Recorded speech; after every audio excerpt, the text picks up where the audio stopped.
नमस्कार बच्चों, मैं डॉक्टर अनीता तंबोली। बच्चों, आज हम मैक्स वेबर का सामाजिक क्रिया का सिद्धांत पढ़ेंगे। मैक्स वेबर का जीवन परिचय, उनके बारे में, उनका समाजशास्त्र में क्या योगदान रहा, ये हम लोग पिछले वीडियो में देख चुके हैं।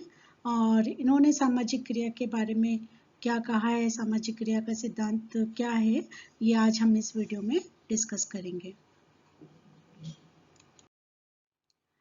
सामाजिक क्रिया किसको कहा जाता है? जैसा कि अभी मैंने आपको पिछले वीडियो में भी बताया था कि सामाजिक क्रिया क्या है। वेबर ने सामाजिक क्रिया की जो अपनी थ्योरी दी है वो किस में दी है? इनकी अपनी जो बुक है 1947 में जो इनकी बुक प्रकाशित हुई है, the theory of social and economic organisation. इसके अंतर्गत इन्होंने अपना सामाजिक क्रिया का जो सिद्धांत है, सोशल एक्शन का, वो सिद्धांत दिया है। इन्होंने जो सामाजिक क्रिया का जो सिद्धांत है उसको इन्होंने समाजशास्त्र की केंद्रीय अध्ययन वस्तु माना है। यानी इनका ये मानना है कि जो सामाजिक क्रिया है वही समाजशास्त्र की अध्ययन विषय होना चाहिए। हमें समाजशास्त्र के अंतर्गत सामाजिक क्रिया का ही अध्ययन करना चाहिए। क्यों करना चाहिए, यह भी हम आगे देखते हैं। वेबर ने सामाजिक क्रिया की एक वैज्ञानिक व्याख्या प्रस्तुत की है और इन्होंने व्यक्तिक क्रिया, जो पर्सनल जो एक्टिविटी होती है व्यक्ति की, उससे इसको भिन्न माना है। इन्होंने कहा व्यक्तिगत क्रिया और सामाजिक क्रिया में अंतर है।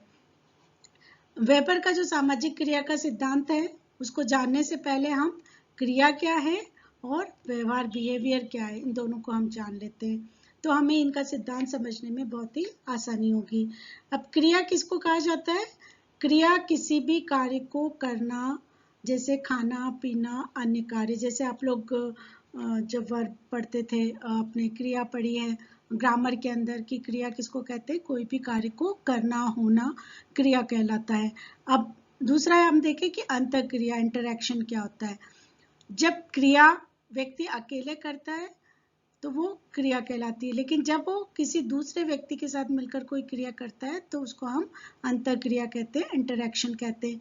यानी जब एक व्यक्ति क्रिया कर रहा है और दूसरे व्यक्ति ने कोई रिस्पॉन्स दिया, यानी एक व्यक्ति ने कोई क्रिया की, उसका प्रभाव दूसरे व्यक्ति पर पड़ा और दूसरे व्यक्ति ने भी फिर उसको रिप्लाई किया, यानी एक्शन और रिएक्शन, रिस्पॉन्स। जब ये दोनों क्रिया साथ साथ होती है, एक्शन और रिएक्शन या रिस्पॉन्स, तब हम उसको अंतःक्रिया कहते हैं। तो ये अंतःक्रिया ही सामाजिक संबंधों को जन्म देती है। कैसे जन्म देती है?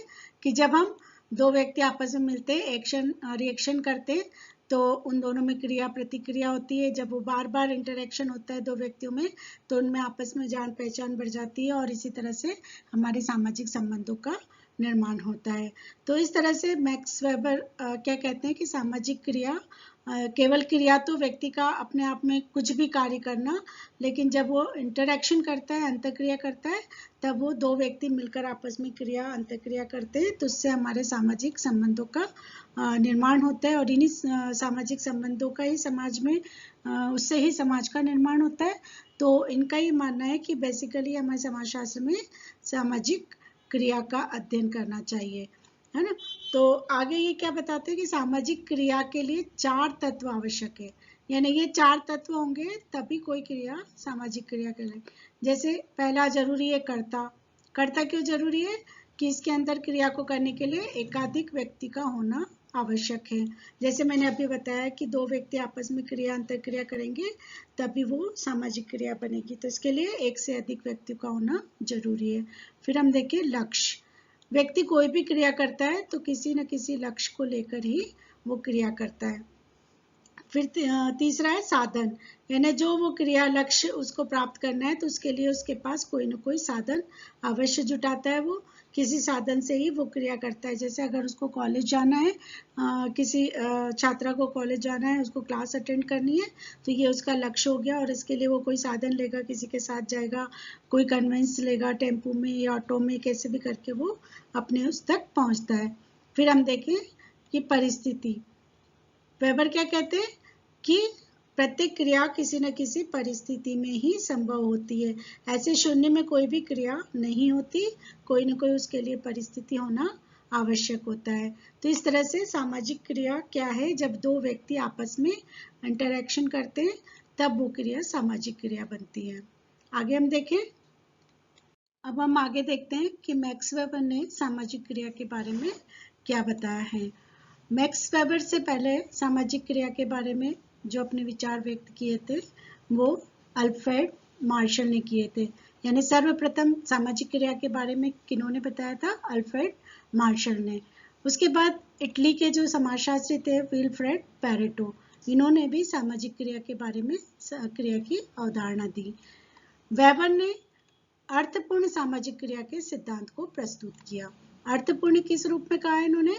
कि जब कोई भी व्यक्ति क्रिया करता है तो उस क्रिया का वो कोई ना कोई मीनिंग लगाता है, कोई ना कोई अर्थ लगाता है, वो क्रिया उसके लिए कोई ना कोई अर्थपूर्ण होती है और इसी अर्थपूर्ण क्रिया का ही हमें समाजशास्त्र में अध्ययन करना चाहिए। अब मैक्स वेबर ने, जबकि समाजशास्त्र की जब विषय वस्तु का निर्धारण किया जा रहा था कि समाजशास्त्र में किसका अध्ययन किया जाना चाहिए, इसकी विषय वस्तु क्या होनी चाहिए, तो वेबर के समय के जो भी विचारक थे वो इस समस्या के सॉल्व करने में लगे थे। तो वेबर ने ये अपना मत रखा कि इसकी विषय वस्तु का जो निर्धारण होना चाहिए उसका समाधान करते हुए वेबर ने कहा कि समाजशास्त्र में सामाजिक क्रिया का अध्ययन ही करना चाहिए। यानी वेबर क्या बताते हैं कि समाजशास्त्र क्या है? जो कि सामाजिक क्रिया का अध्ययन करता है, या समाजशास्त्र में हमें सामाजिक क्रिया का अध्ययन करना चाहिए।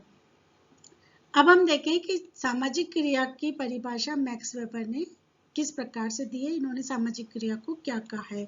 वेबर के अनुसार किसी क्रिया को सामाजिक क्रिया तभी कहा जा सकता है जबकि इस क्रिया को करने वाले व्यक्ति या व्यक्तियों द्वारा लगाए गए व्यक्तिनिष्ठ अर्थ यानी प्रतीकात्मक अर्थ, सब्जेक्टिव मीनिंग के कारण यह क्रिया दूसरे व्यक्तियों के व्यवहार द्वारा प्रभावित हो और उसी के अनुसार उसकी गतिविधि निर्धारित हो।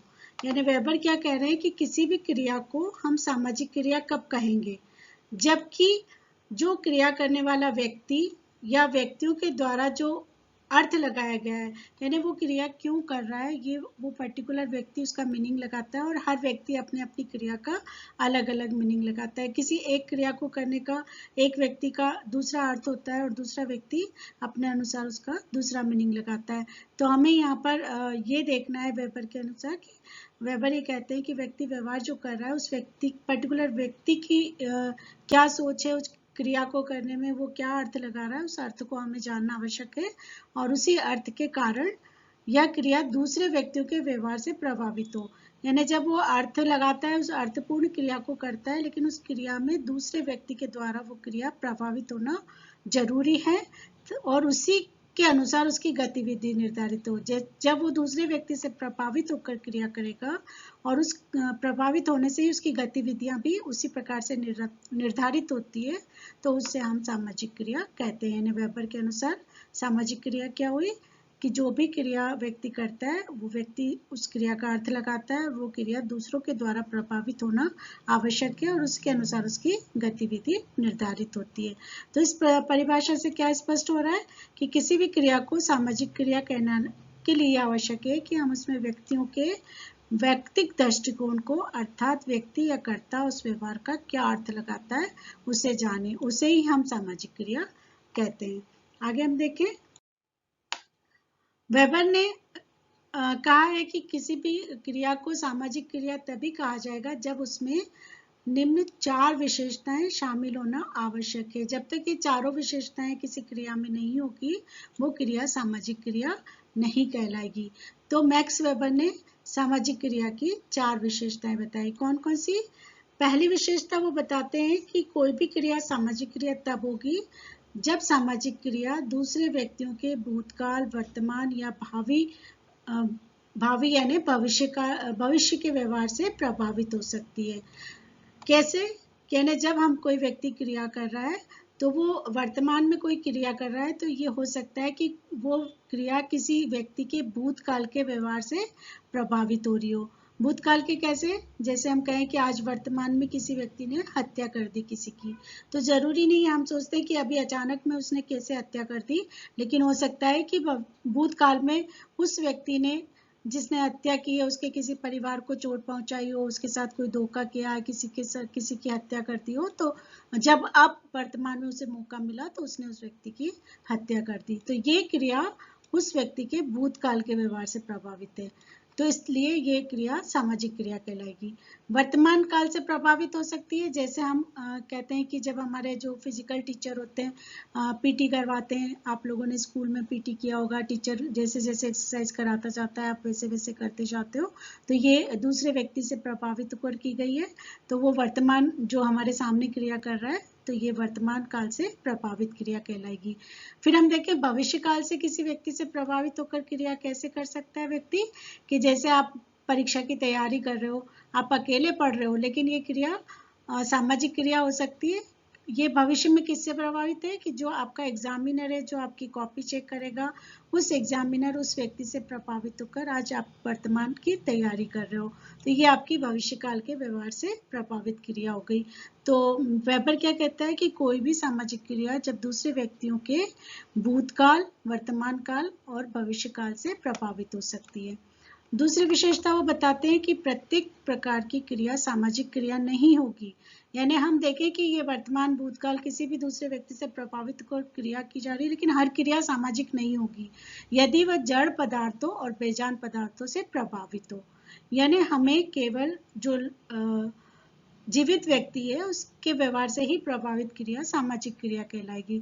यानी जब जैसे अगर आप अकेले बैठकर भगवान का भजन करते हो, या आप मंदिर में भी जाते हो और भगवान के ऊपर जल चढ़ाते हो, तो वो क्रिया आपकी सामाजिक क्रिया नहीं कहलाएगी। दूसरे से प्रभावित होकर तो कर रहे हो आप, लेकिन कि सामने आपके भगवान है और आप उनकी पूजा अर्चना कर रहे हो, तो ये सामाजिक क्रिया नहीं कहलाएगी। लेकिन अगर यहीं पर कोई पंडित है और वो आपको पूजा करवा रहा है, वो बोल रहा है जल चढ़ाइए, फूल चढ़ाइए, तब आप पूजा कर रहे हैं, तो वो क्रिया सामाजिक क्रिया कहलाएगी, क्योंकि आप यहाँ पर उस पंडित जीवित प्राणी से प्रभावित होकर क्रिया कर रहे हो। तो दूसरी क्रिया क्या है, कि कोई भी क्रिया जड़ पदार्थ और बेजान पदार्थों से प्रभावित नहीं होनी चाहिए, वो जीवित व्यक्ति से ही प्रभावित क्रिया सामाजिक क्रिया कहलाएगी। तीसरी चीज उन्होंने बताई है कि मनुष्य का प्रत्येक प्रकार का संपर्क भी सामाजिक संपर्क नहीं होगा, यानी हम दूसरों से प्रभावित होकर क्रिया कर रहे हैं, तब भी वो प्रत्येक संपर्क सामाजिक क्रिया नहीं कहलाएगी, जब तक कि कर्ता का व्यवहार दूसरों के व्यवहार से अर्थपूर्ण रूप से संबंधित और प्रभावित ना हो।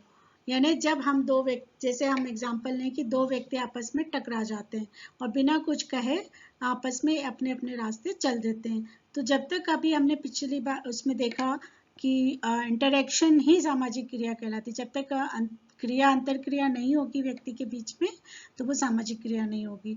तो यहाँ पर दोनों व्यक्ति, जैसे दो व्यक्ति साइकिल पर जा रहे हैं, आपस में टकरा जाते हैं, गिर जाते हैं, क्रिया तो हुई है ना, वो गिरे उठे और बिना कुछ कहे अगर चल दिए, तो वो सामाजिक क्रिया नहीं होगी।